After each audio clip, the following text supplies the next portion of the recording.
آپ نے اپنے رسول اللہ نے اعلان ہوا. تو اب یہ جو رسول اللہ صلی اللہ علیہ وسلم قرآن اور اہل بیت کو چھوڑ گئے، آخر ہے اہل بیت کی ضرورت کیا پڑی؟ قرآن جب اتنی بڑی کتاب ہے، اس کو پڑھانے کے بعد مدارس ہے، اس کو پڑھانے کے بعد اساتذہ ہے، اس کو عزت کا کرتا ہے، ہزاروں چیزیں 1400 سال سے چل جا رہی ہے، پھر قرآن کے ساتھ اہل بیت کیوں؟ تو اس حدیث کے شارحین محدثین فرماتے ہیں اس واسطے کہ قرآن اگر چوری ہے تو اس کا عملی دعویٰ ہے. سمجھے؟ قرآن میں آپ کو بتایا گیا کہ کس طرح جینا ہے، اور اہل بیت سے مطلب جی کر بتایا کہ اس طرح جینا ہے. قرآن بولا ہم کو بلند کرنا ہے، اور حسین کربلا نے ہم کو بلند کر کے بتایا. قرآن بولا عورت کیسی ہونا ہے، عورت کا پردہ کیا ہونا چاہیے، شوہر سے کیسے، دین سے کیسے، بچوں سے کیسے. اس صورت کو فاطمہ سے جلالت نے زندگی میں بتایا. جب مسائل آ گئے، دشمن کے سامنے کوئی عورت کھائے جائے، ہم کو بلند کرنا ہے، تو پھر وہ عورت زینب کیسے رہے گی، زینب نے بتایا. جدید کے دربار میں آپ کا حکمہ زینب نے بتایا کہ شجاعت کس طریقے سے عورت بتا سکتی ہے.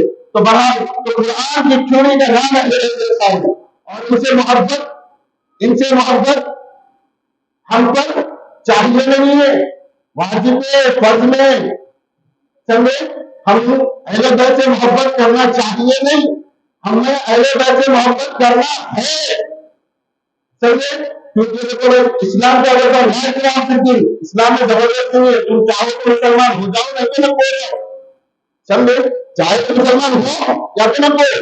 اگر ہو تو نماز پڑھنا پڑے گا، ہو گئے زکات دینا پڑے گا، ہو گئے حج کرنا پڑے گا، لازم ہے. آپ مسلم ہیں تو آپ کے لیے لازم ہے. ایسے ہی آپ پر لازم ہے کہ رسول کی فیملی سے محبت کرنا پڑے گا. ان کی محبت کے بغیر تمہارے ایمان کی تقویت کامل نہیں ہو سکتی، کامل کا ایمان ہی نہیں ہو سکتا. امام شافعی رحمۃ اللہ علیہ کو فرماتے ہیں کہ ان کی محبت میں جب تک دیوانے نہ بن جاؤ محبت بھی نہیں سمجھے. اور اللہ تبارک و تعالیٰ کیا فرماتا ہے، لا اسألکم علیہ اجرا الا المودۃ فی القربى.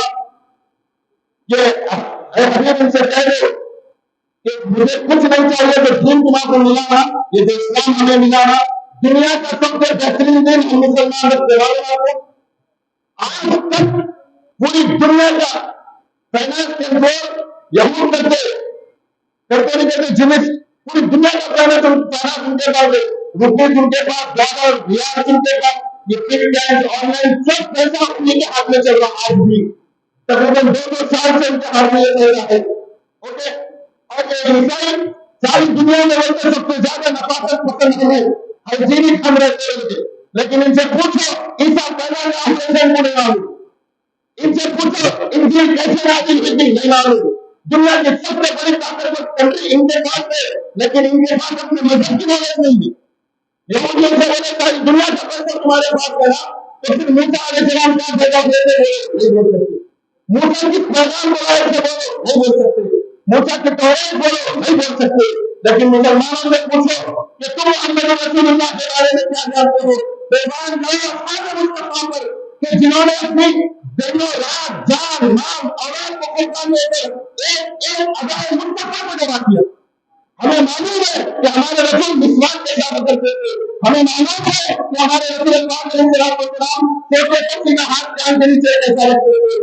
ہمیں معلوم ہے کہ ہمارے آقا کپڑے پہنتے تھے تو کیسے پہنتے تھے. ہمیں معلوم ہے کہ آقا علیہ السلام تلاوت فرماتے، کھانا کھاتے تو کیسا کھاتے تھے، کیا پڑھتے تھے، کھانے کے بعد کیسے ٹکڑے کیا کرتے تھے. ہر چیز معلوم ہے. یہ ہماری محنتوں سے نہیں، یہ ہمارے اطلاعات کی محنتوں سے ہم تک پہنچا ہے.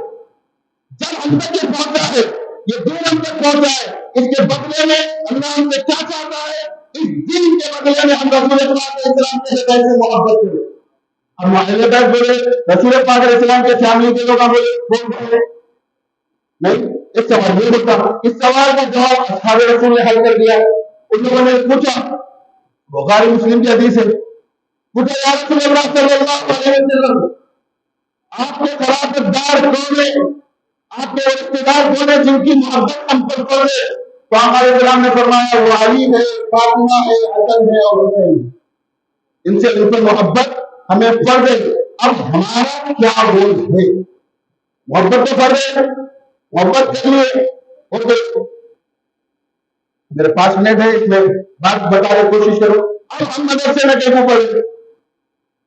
بھائی محبت تو ہر مسلمان کو کر رہے ہیں, لیکن ہم ہر مسلمان دیکھے دو مسلمان ہیں فرشتے ہمارے طلبہ علم کے طالب علم کے سامنے علم دین حاصل کرنے والوں کو خدموں میں فرشتے پر بچھاتے سمندر کی مچھلیاں دعا کرتی. اگر چوک سبزی ہے تو ہمیں حاصل ہے تو ہمارا کام بھی تھوڑا بڑا ہونا نا.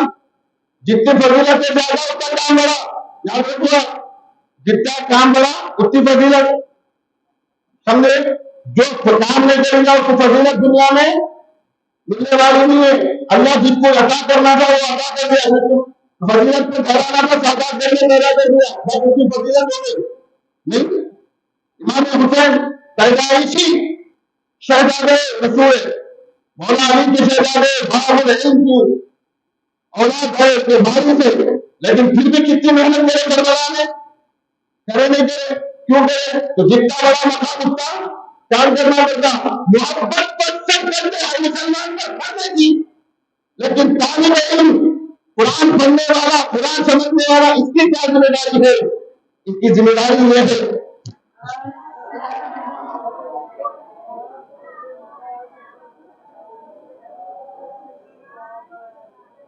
ہمارے درمیان جن کے نام کی محفل سجائی گئی ان کے شہزادے تشریف لا چکے. نبی عبد اللطیف لاہوری وارث علم و فضل سید شاہ عبداللہ عبار قادری, شہزادے غوث العظم سید شاہ رضوان پاشا قادری لاہوری حیدر میں تشریف فرما ہے. انشاءاللہ میں اپنی آخری بات کر رہا تھا جو میرے 2 منٹ بچے ہیں اس میں کہ ہم محبت کرنا ہر مسلمان پر فرض ہے جیسے نماز پڑھ رہے ہیں ویسے, لیکن ہم طلباء علم دین ہیں, کل کو ہم علماء علم دین ہوں گے. نہیں, آج طالب علم کرنا جب ہم عالم دین ہوں گے تو ہم میں اور نارمل مسلمان میں کیا فرق ہونا چاہیے؟ تو وہ فرق یہ ہونا چاہیے کہ اگر نظر میں بھی آ جائے تو حسین کو یاد کر لینا اور حق ویسے ہی بولنا جیسا حسین نے بولا تھا. اس بات کو اس فیلنگ کو پیدا کرنے کے لیے اپنے مدرسے میں رکھا گیا. حق کو حق بولیں گے, سمجھے, حق کو حق بولیں گے, نا حق کو نا حق بولیں گے. آپ کیا سمجھ رہے ہیں کہ کربلا میں رہنے سے ہی ہم لوگ نہیں ہوں گے, یا پھر کربلا میں اپوزیشن میں رہنے سے ہی ایسی نہیں ہوں گے؟ اللہ فرماتا ہے کوئی کلمہ تقولون انبیاء اللہ من قبل ان کنتم مؤمنین. تفصیل میں نہیں کہتا, مختصر سے آپ کو بات بتا دو. کچھ لوگ رسول اللہ صلی اللہ علیہ وسلم کے پاس آئے, آگے کہنے لگے وَإِذَا قِيلَ لَهُمْ آمِنُوا بِمَا أَنزَلَ اللَّهُ قَالُوا نُؤْمِنُ بِمَا أُنزِلَ عَلَيْنَا وَيَكْفُرُونَ بِمَا وَرَاءَهُ وَهُوَ الْحَقُّ مُصَدِّقًا لِمَا مَعَهُمْ. یا رسول اللہ محمد صلی اللہ علیہ وسلم, ہم پہلے سے کیا اس موسیٰ کو مانتے ہیں کہ نبی ہے؟ نہیں, موسیٰ علیہ السلام نبی نہیں ہے کیا ہے نا؟ وہ بولے ہم پہلے سے موسیٰ کو مانتے ہیں, ہم پہلے سے نبی ہے. وہ بولے آپ پہلے سے عیسیٰ کو مانتے ہیں, ہم پہلے سے ہی ایک نبی کو مانتے ہیں, پھر آپ کو نہیں مانے؟ سوال کرے بھائی, جب ہم پہلے سے نبی کے پہلے پیروکار ہیں, ان کے اوپر ایمان رکھتے تو آپ کو کیوں مانے؟ تو اللہ نے ان سے اللہ نے جواب دیا قرآن میں, اے حبیب ان سے پوچھو کلمہ تقتلون انبیاء اللہ, تو پھر یہ نبیوں کا حق ہے کہ میں پوچھا. وہ جو گروپ آیا تھا نا, وہ گروپ کو کیا بولا؟ کلمہ تقتلون انبیاء اللہ من قبل ان کنتم مؤمنین. اگر تم ایمان والے تھے تو نبیوں کا مدد نہیں پوچھا. اب جتنے لوگ تھے اس کی بھی وہ 500 سال 550 سال نہیں تھی. سمجھ میں آئی بات؟ جتنا گروپ آیا نا وہ گروپ میں کسی کی بھی عمر 500 یا 550 سال نہیں تھی. اور آپ دیکھو رسول اللہ کے پہلے آنے سے 550 سال پہلے تمام انبیاء کا آنا بند ہوا. عیسیٰ علیہ السلام تقریباً 550 سال پرانے, ان کے بعد کوئی نبی نہیں آئے. اب کوئی نبی کا قاتل ہونا تو اس کی عمر 600 سال کا ہونا کم سے کم نہیں, 600 سال کا کوئی آدمی نہیں ہے, یعنی کسی کی عمر ناقص میں رہتی ہے پریت کو, لیکن قرآن بولتا ہے قاتل میں.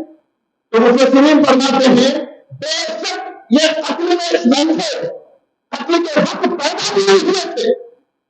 صرف کرنا تو دور کی بات, قتل کے وقت ان کے باپ دادا کے چلوانے تھے، ان کے باپ دادا کی پیٹونے تھے، پیدا بھی نہیں ہوتے، لیکن آج بھی اپنے باپ دادا کے قتل سے راضی ہے، اور وہ انبیاء کا قتل جو باپ دادا کرے نا، اس قتل سے راضی ہونے کی وجہ سے قرآن ان کو بھی کافی ہمت سنا رکھتا ہے۔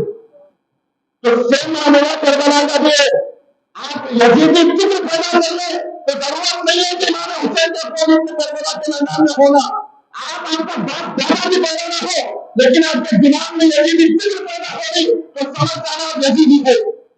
ایسے ہی اگر وہ 72 نفوس قدسیہ میں آپ کے باپ دادا نہ ہو لیکن حق بولنے، حق پر چلے رہنے، حق کا برتن بلند کرنے، حق کو سرے نیزے پر بولنے کی جسارت، ہمت، نیت آپ کے دل میں پیدا ہوتی ہے تو سمجھ جانا کہ میں حسینی ہوں۔ حسینی کسی ایک ذات کا نام نہیں، حسینی پوری تھنکنگ کا نام ہے۔ سمجھے آپ؟ حسینیت پیدا کرو یعنی حق بولا کرو، اور حق علماء نہیں بولے یاد رکھو، مجرا جھوٹ بولے عدالت میں گزر جاتی، انجینئر جھوٹ بولے تو لوگوں کے بلڈنگاں خراب ہو جاتے، نہیں ڈاکٹر جھوٹ بولے صحت خراب ہو جاتی، لیکن علماء جھوٹ بولے معاشرہ خراب ہو جاتا، امت خراب ہو جاتا۔ تو اہل بیت سے محبت کرنا ہر مسلمان پر پڑے، ایسے ہم پر بھی پڑے، لیکن ہم پر صرف محبت صفت نہیں ہے بلکہ مشن حسینی کو آگے بڑھانا ہم پر پڑے، حسین کی سزا لگانا ہم پر پڑے۔ یزید پر برا بولنا ہے، بولتے تھے، بولیں گے بلکہ کی طرف پر اس پہ ہم عمل کریں گے یا مدد کریں گے، کیوں؟ کیونکہ ہمیں یزید کے ساتھ حاصل ہونا ہی نہیں ہے، ہمارا حاصل کام غلامان حسین ہونا چاہتے نہیں، نہیں چاہتے۔ کیا ہے بھارت رائے پرور گئے احسان علی ہے، کیا ہے بھارت رائے پرور گئے احسان علی ہے، مجنون ہے سب مست مریدان علی ہے۔ اتنا ہی نہیں کہ محبان علی ہے، ہم لوگ غلامان علی ہے۔ ہم سے نہ پڑے جائیں گے دنیا کے قصیدے، ہم سے نہ پڑے جائیں گے دنیا کے قصیدے، ہم خاک رجب میں غزل خان علی ہے۔